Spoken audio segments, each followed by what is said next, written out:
Goku was gone. With a swift special beam cannon that had pierced both him and his brother Raditz, Piccolo had finally fulfilled his revenge, though not in the way that he originally intended. However, the realization that even stronger beings were coming their way was even more terrifying.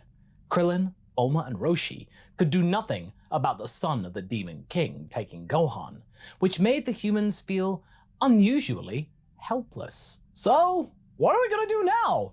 We gotta train, right? And trusting Piccolo of all people to be Gohan's teacher, this feels hopeless. Krillin then grabbed his own hand in a moment of despair. Luckily, we'll be able to bring him back in a year, right? It's not like it's forever or anything. Bulma tried to see the brighter side of the situation whilst also hoping for the same thing. Roshi, however, was silent, as if he were thinking about their options. Well, our chances aren't the best right now. You'd better get together and train, with Tien, Yamcha, Chaozu. The old man scratched his beard, looking around for any kind of solution to come their way and prove to be better than his own. I do plan to, Master, but I know that look. You're thinking about something else, aren't you? Truth to be told, kind of silly and a little crazy, but I think this plan could work. What? What do you mean by that? The stress of the situation was devouring Krillin. He wanted to know. So, remember Spike? Roshi smiled slightly. Spike the Devilman was not having a particularly good day today. For some reason, his muse had left him, as he tried to write a single word, and it really irritated him. How else was he supposed to self-publish his amazing autobiography that would allow him to earn even more money if he didn't have any ideas for the book? That's not how you spell particularly, by the way, said a voice over his arm. There was nobody there, but the Devilman wasn't really bothered about that. Be silent, see through! You are not helping, he sighed dramatically after that. And you are not writing an autobiography. That is pure fiction. You did not defeat King Piccolo, Goku did. But I could totally do it now, you silly boy. In order to make my book more exciting, I need to embellish some facts, for it to be cool for the kids. Think about the kids. Spike allowed himself a toothy smile, but his eyes were rather grim. He was angry, but also sad. And where in Hiffle is bandages with the groceries? I swear if the old lady learns about this, she will somehow make it my fault. We have a system here. She is our host. There was a sound of head scratching right where See-Through's own head should be, but for obvious reasons, it was just empty space. Well, maybe she is, but I am thinking about branching out, I'm kind of a big deal. Get into tournaments again. Why aren't I doing those tournaments more often? He then started to chew on his own pen, wondering why he hadn't entered tournaments. He'd be rather good. Because there are pure-hearted fighters that can be immune to your shenanigans and you could easily lose. The Devilmite beam is not a mere shenanigan, See-Through. The most destructive force in the universe. It's... Yeah, I've heard this all before. Negativity. It exists in all living things. Yada, yada, yada. You've told me that 100 times. So why are you doubting me? As my teammate, you should be more supportive. I thought you were talking about branching out just a while ago. Are you going through a phase again? Yes, we are planning to branch out from that hag. I'll be taking you two dummies with me. Spike attempted to observe, demonstrating his selflessness in this conversation. Oh, in that case, you would miss her eventually. You get used to her, See-Through then chuckled. Not to a constant nagging, I don't. Devilman grimaced. Spike, come here! They heard the raspy, squeaky voice of someone way too old for her species. Speak of the devil. Yeah, I'm coming, Baba, I'm coming! He unwillingly left his desk and walked outside, where Baba was accompanied by two individuals. He did recognize them, though. Master Roshi and Bulma were present. My Hiffle, that girl had changed a lot since he last saw her. Only the color of her hair gave her away. Master Roshi! Bulma! What are you doing here? And why is my presence necessary? Goku is dead, said the fortune teller rather bluntly, with her face showing a hint of sadness despite the anger. It was a rare sight, especially for someone who had had such frequent contact with the afterlife as his host. But he couldn't blame her. He had huge respect for Goku, because he was the first opponent which opened him up to the possibility that not everyone was susceptible to his special powers. I'm sorry. How? Alien brother from space, and now two even more powerful guys are coming toward Earth. Roshi was looking at Spike intensely as he said that. He rarely saw the old geezer being serious about anything. Well, other than girls, of course. Wait, aliens? Space? Explain. Bulma was much better at that than the hermit. It turned out that Goku wasn't originally an Earthling, and that most of his race really weren't nice people. Also, as it would eventually turn out, he might have been one of the weaker ones after all. The real likelihood of there being more evil Gokus out there, in space, stronger than him, somehow sent a chill down Spike's spine. He was an entity from Hiffle, yes, but those space shenanigans were a lot to really take in, even for him. Alright, but what is my role in all of this? Well, if they're evil, Roshi started, motioning beams. Oh, that's right, Devilmite beam. You think I might be able to stop your little alien problem with my special powers? Spike grinned widely. He liked being needed. Apparently those people are capable of blowing up the planet, so you are allowed to go with them. Baba was weirdly cooperative with her brother, even though she didn't want to relinquish the Devilman. And usually those two couldn't agree on what to have for dinner, not even mentioning the fate of the planet. So this was a big admission and an opportunity. Wait, said the Devilman. I haven't decided yet. And do you want to be evaporated? Because this will be a one-way ticket back to Hiffle if you don't. And not through the staff door, if that's what you're thinking about. The witch scolded him, which made Spike feel much smaller than he had been just seconds ago. All right. This should be easy, right? If they are evil, I should be able to just, poof. Yes, so long as you can actually hit them. How's your training going? Hiroshi turned to Baba, who blushed slightly. Oh, we haven't exactly been keeping up with the modern trends with them recently. They haven't really shown much. If you're not training them, why are you keeping them around? Roshi was starting to get suspicious. I'm also here and feel really hurt by this, said See-Through. Company? It's pretty lonely here, but what do you understand about that? You like that stupid island of yours and being all alone with your stupid turtle. You never visit your poor, sickly old sister. Baba decided to fight back. Krillin's living there as well, thank you very much. And you can visit as well. Why am I the one that should be the one to do stuff? Roshi and Baba were bickering again. It's good that there was something that had not changed at least, because all the alien talk, that was pretty trippy. Spike sheepishly stepped toward Bulma, the voice of reason. All right, shall we go? I'll help, said the Devilman, trying not to get caught in the crossfire of insults that were being thrown nearby. Some of them stopped being decent a good while ago and got a little bit more colourful. Bulma blinked twice, looking at the extremely old people fighting one another, and nodded. Yeah, let's get to my plane. Roshi will, catch up. So the general idea was this, that Spike would get special training with the rest of the Z-Fighters over at Kami's lookout.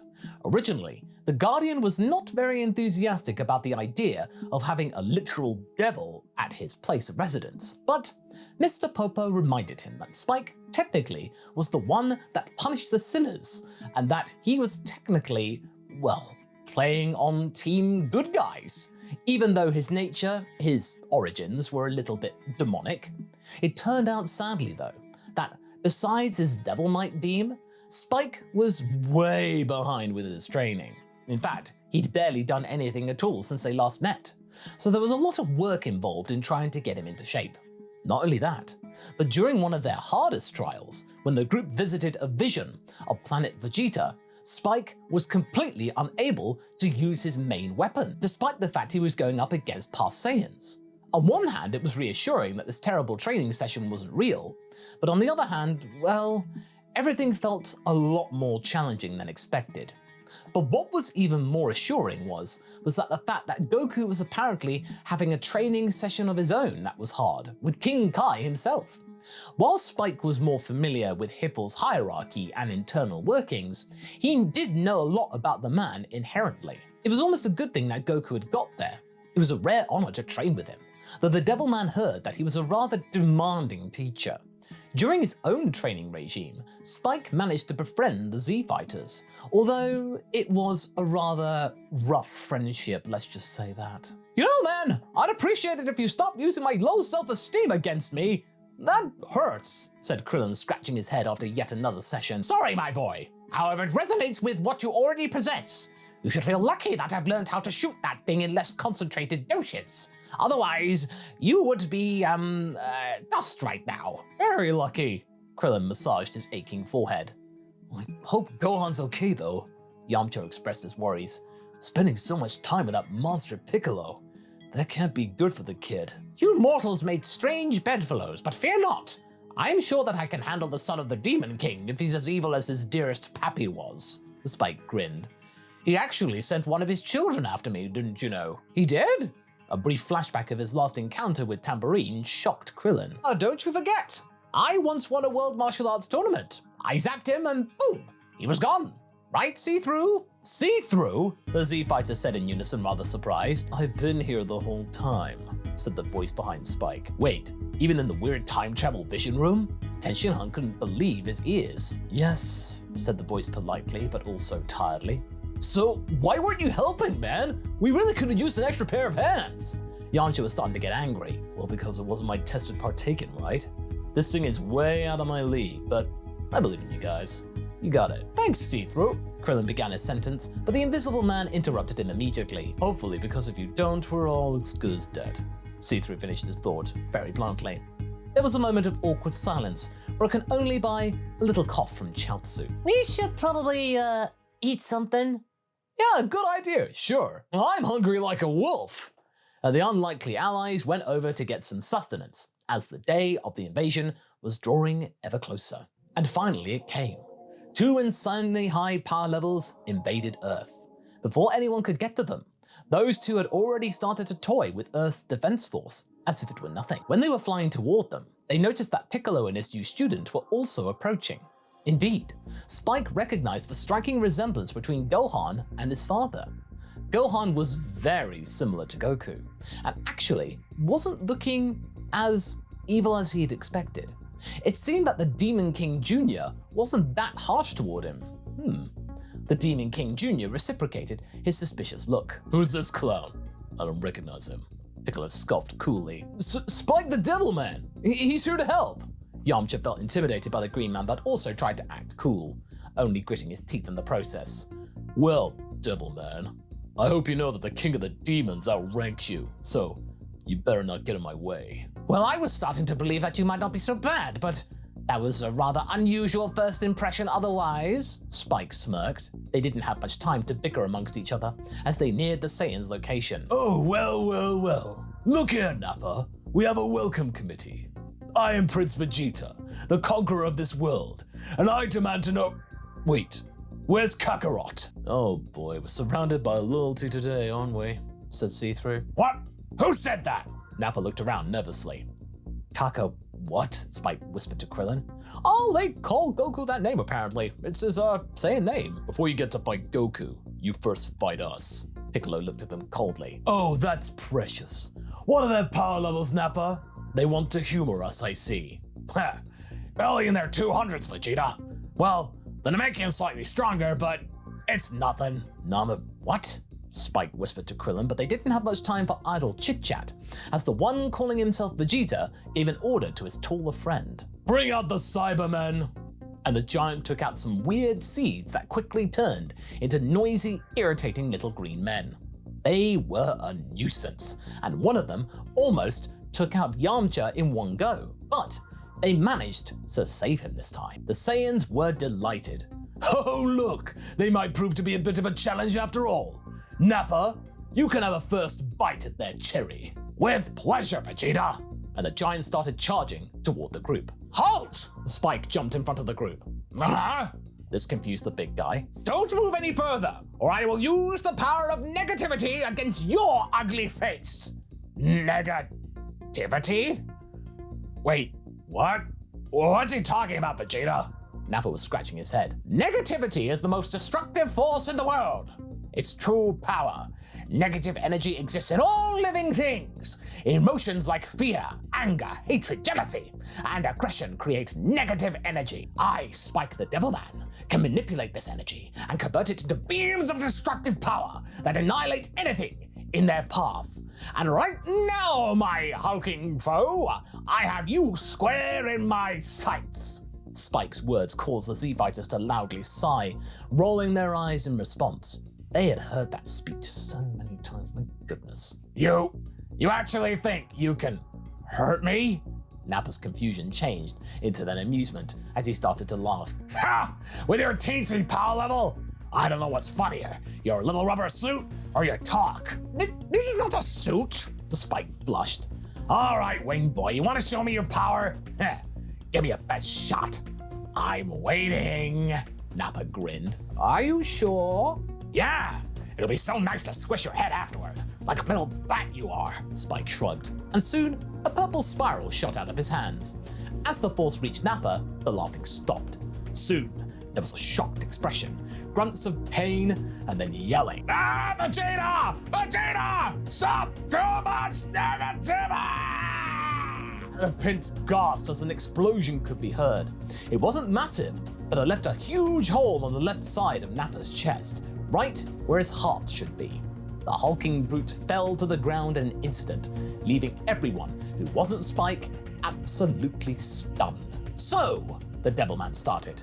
It seems that you are next, Prince. And this is the last story for this year's April Fool's Month, where we include a more zany approach toward regular stories. This year, with your help, we decided to choose from stories that were a little bit more rooted in the original Dragon Ball series, and more closely linked to Toriyama's other works to pay tribute to his legacy, of course. Soon, on the community page, we will post a poll, where you will be able to vote to which one of these stories will continue onward for a proper, long-term continuation, while the others will all get a part 2 and maybe an epilogue. For now, we thank you for being with us, and we'll catch you later.